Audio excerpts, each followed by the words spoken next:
Hello. Welcome to springtime.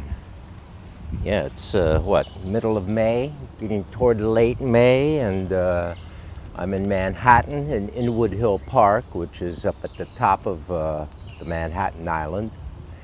And there's this fabulous park here, which is one of my favorite places in the city, or anywhere really. So I have a book. It's called The General's Son, a journey of an Israeli in Palestine, 10th anniversary edition by Mike Peled.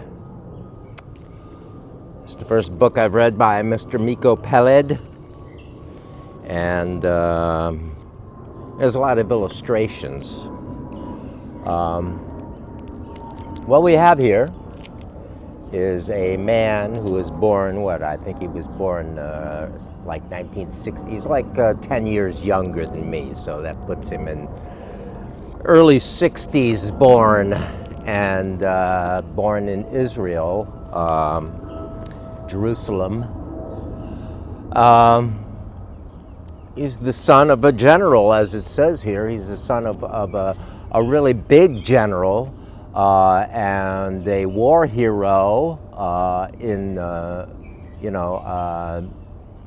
baby Israel in the very first days of Israel's founding, and also a hero of the 1967 war. Was that the 6-Day War? See, I'm going to have all of these things confused. So, yeah, there was this entertainer in the 20th century called Will Rogers, and he would talk about issues of the day, and he would say, "Oh, I only know what I read in the papers, and I only know what I read in these books, plus a lot of the commentators I listen to," which is probably where I got the book. One of the political podcast, YouTube video, Rumble things that I watch was, probably Due Dissidence or Jimmy Dore or The Gray Zone, or one of these things that I look at and have an influence over me, I must admit, because, I don't know. Anyway, he talks about his life. It's a long journey, this book. He starts out, basically as his childhood, and goes all through till 10 or so years ago, when this book came out. I think it came out more like maybe 15 years ago, and then it was reissued 10 years ago. But at any rate, since the situation is frozen, it seems, or something's going on right now, which we all know, in 2024 in May. And yeah, a lot of these things that I was talking about, these podcasts and all that, they are something that's going on now, and it looks like a lot of these things might very well disappear within the next couple of years, since there are moves to censor things and entire platforms. But that's not why we're here. We're here to talk about this book. So, and I'm hesitating to talk about the book because, I don't particularly love to offend people. This is a territory where one really is hazarding, perhaps offending people, just by stating a series of known facts about the situation, which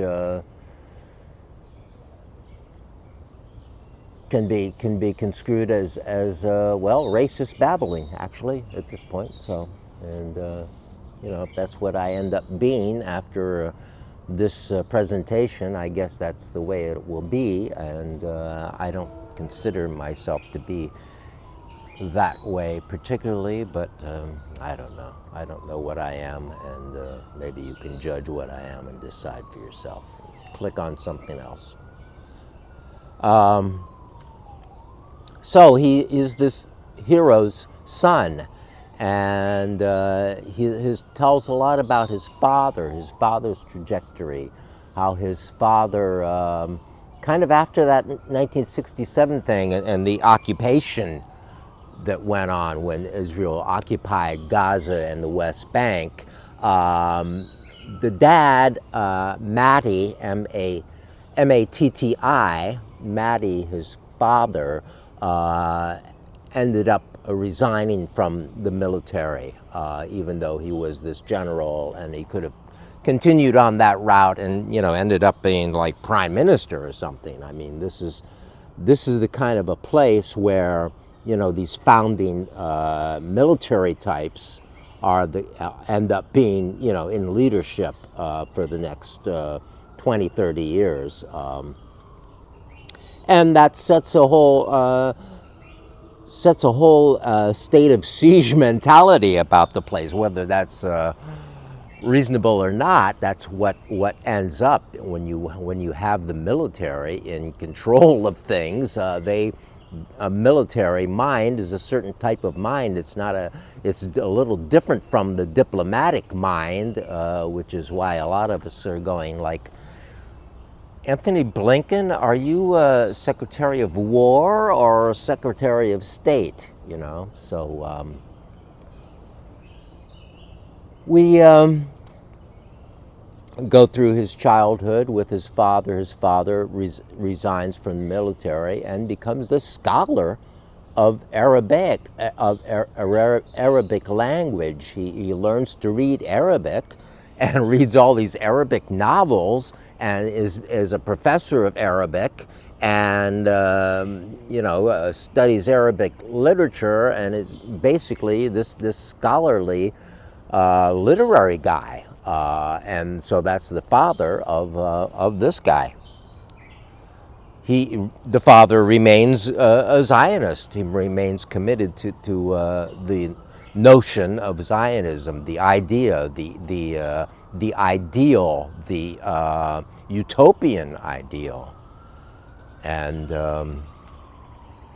oftentimes these ideals in the field don't exactly work out so well, as we've seen with these big ideas and big cultures moving into them, as we've seen with, say the Russian Revolution, the Soviet Union, and what went on there with, ending up being into this sort of Stalinist nightmare and all that stuff, which, you know, came out of something that was a beautiful thought of people, workers owning their own work and people being in more control of their own lives and sharing.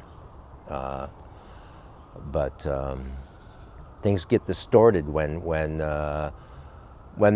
they get big and when they get attacked, and when they get turned into these bureaucratic things that just keep running on their own. Like, I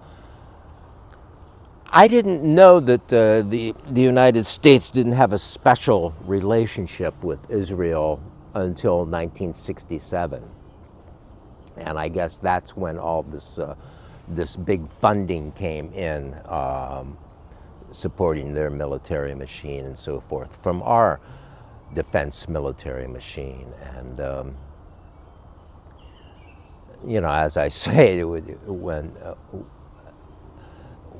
these big things are torn apart, then another structure is left, the structure that tore them apart, like in World War II, the Nazis were eliminated by or fought because they were going a little bit too extreme, even though industry in the USA supported the Nazis a great deal and continued to profit.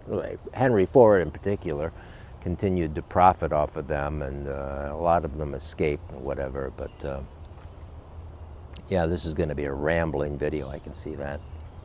I should make it just brief and be done and say that, yeah, I really like the General's son. I feel like I learned a lot from the General's son. There are a lot of illustrations, pictures of people, really, and people who are, you know, what goes on ultimately with this guy is that he ends up defeating his own fear of the other side. There's a lot of fear that holds this all into place and makes it a continuous conflict, because this side is scared of the other side and the other side is scared of this side. But, you know, as I've seen in a lot of situations, even in the city here, if when you're like a white person in a black neighborhood, you can feel, or a Hispanic neighborhood, you can feel the vibes being a little bit different than the sort of more clamped down white world, and more like cold white world. Whereas, you know, in a lot of these other cultures or around here, you can, you know, say hi to somebody and they'll say hi back. That's something that, you know, feels good. And I think that's what Miko got in his adventures into Palestine. He found the Palestinian people just very friendly and very warm and very inviting, and there was really no reason for him to fear, and he dropped the fear. He does not live in Israel his entire life. He makes his life in San Diego. He is a martial artist, actually. He's a karate expert and a karate teacher. And so he teaches karate, and he has a big dojo in San Diego, and he's going back and forth. In San Diego, he finds his way to this bereavement group, which is people who have lost loved ones on either side of the conflict in Palestine. And so he connects with them in San Diego, and one particular man, a Muslim man who he connects with in San Diego with this bereavement group. They decide, they were both Rotary Club people, like, you know, the Rotary Club entrance, and I didn't expect the Rotary Club, and I know nothing about the Rotary Club, but according to this, the Rotary Club is out in the world doing like good things for people, raising money for good things. So he and this Muslim guy decide that they want to bring 1,000 wheelchairs into Palestine, Israel. And so they fundraise and make all this money, get all this money collected, and buy these wheelchairs and get a good deal on the wheelchairs, and it all works really well. But it's hard getting the wheelchairs into where they can go in Gaza. I don't even know if he got any into Gaza or only into the West Bank. I got a little bit clearer picture about what's going on there. Okay, the West Bank is where I guess the main settlements are of these new, where they're going in and taking more territory and building these modern settlements. They go into the West Bank with build modern roads to the settlements, and then the Palestinian areas are all just dirt roads and rubble, and you know, because all this money, this invested money from Sheldon Adelson or whoever, it gets all pumped into these settlements. And there was a certain amount of sadness in the book because, well, it's a very sad situation that's been going on for very, very much too long. And Mike Peled has a right to speak for what he's speaking, because he's been touched by the terrorism as well. In 1997, his sister's daughter, who was 13 years old at the time, and her name was Smadar, Smadar, was killed by a suicide bomber in the streets of Jerusalem. And this was a big story, because this was the granddaughter of the general, of the great general. And so this is what led to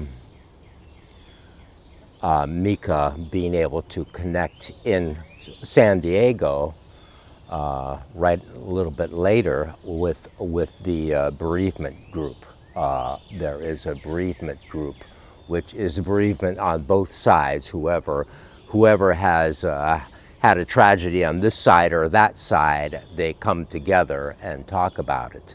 And that's how he got really into what became his life's work of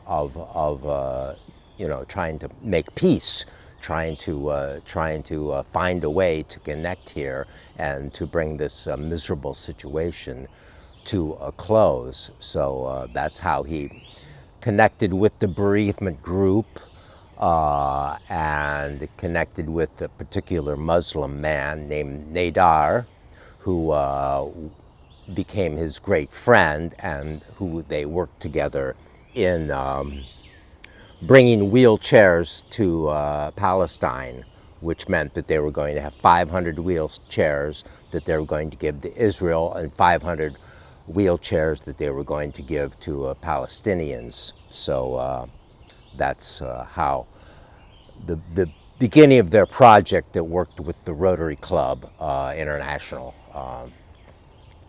So, it's a real a book of sadness, and a book of trying to connect, and a book of trying to make peace in a horrible situation that's horrible for everyone. Yeah, so he spends a lot of time going back and forth into the West Bank, and so we learn a good deal about what the West Bank is about through this book, or has been about.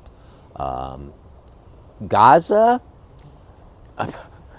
you really get the notion of what occupation means reading a book like this, because in Gaza is complete, like, Israeli citizens are not allowed to go to Gaza, and so you can't really get to Gaza. I mean, now that they're starving there and they can't get food in, and the settler types are blocking the trucks from getting in. I've seen videos of that, which is not nice. So he finally does get into Gaza really late in the book, through a tunnel in Egypt. So Rafah, the city of Rafah, is partly in Egypt and partly in Gaza. And in that city, there are tunnels. And I guess it's a 5-mile border there between Egypt and Israel, or Gaza. And so you have to go through these tunnels to get into Gaza, and he does finally get into Gaza. But it presents this really horrible situation of people who just want to live, on either side, who just want to live, and are caught up in this complex web of bureaucracy. I mean, the whole thing is kind of running on the bureaucracy that they built around this whole thing. When you bring into the military, the United States military war machine, and that money into the whole thing, it really is messing up the whole picture, and that kind of military mindset runs on its own, as we've been seeing. without not discounting anything going on in Israel, look at what the military machine of the United States is going, like AI running on automatic. Okay, we're going to take out this country, we're going to take out this country, we're going to take out this country. And, you know, it's insane, and it's causing people to be refugees all over the world. And, you know, this thing with Israel getting involved with the military machine of the United States is a bad thing, and I don't see how it's going to end very well with United States being caught up with this military thing that we can't shake, apparently. I mean, we can't vote them out. They buy all of our Congress. I'm talking about the American military-industrial complex. And, you know, which bleeds out into the rest of the world and screws up the governments all over the world, including that of Israel. So it's a mindset of conquest and trying to control everything. I listened to Jeffrey Sachs talking about how maybe I'll include that interview with Glenn Greenwald recently, where he talks about how, you know, they just think they can control everything. This military-industrial complex mind that thinks they can control everything in the world and must, or they're going to attack, is basically what's going on. And with the sanction everywhere, and it's screwing up. They're losing ground. So anyway, see, I'm going on too far outside the story of what's really in the book. But what is really in the book is a story of hope. I don't know if it's a valid story of hope at this point, but it is a story of hope and trying to connect and trying to tear down the walls basically built with fear, and embrace your neighbors and live together with your neighbors instead of doing this like warlike thing, and our part is over here, our part's over there. In the end, he basically abandons Zionism. He says we need a one-state solution. And when you have a one-state solution, democratic there, you're not going to be the Jewish state anymore. You're not going this wonderful notion of utopia that was concocted somewhere at the end of the 19th century and the beginning of the 20th century, and then the Brits said, "Oh, you can have this territory over here," as if it's the Brits' deal to give away anything to anybody. So anyway, it's all a horrible mess. I don't know what's going on. Now you can all tell me I'm wrong and idiotic, which of course I am. But I did like the book, and I would recommend reading The General's Son if you want to get a picture from an Israeli who looks at Zionism for his entire life and ends up rejecting it because it ends up with occupation and power and exploiting people and keeping people in prison, basically, in this concentration camp, which is what Gaza is now. So it's a sad story, really. And anyway, I guess that's where I'll leave it. Like and subscribe or unsubscribe, whatever you need to do, and I'll just keep pressing on with what I need to do. And thank you for watching. Look at this beautiful tree. It has a hole. I'll bring you a shot of the tree. It's really kind of cool. On the other side, you can see a lot of vining going up it. Probably one of these vines that are killing the tree, but whatever, there it is.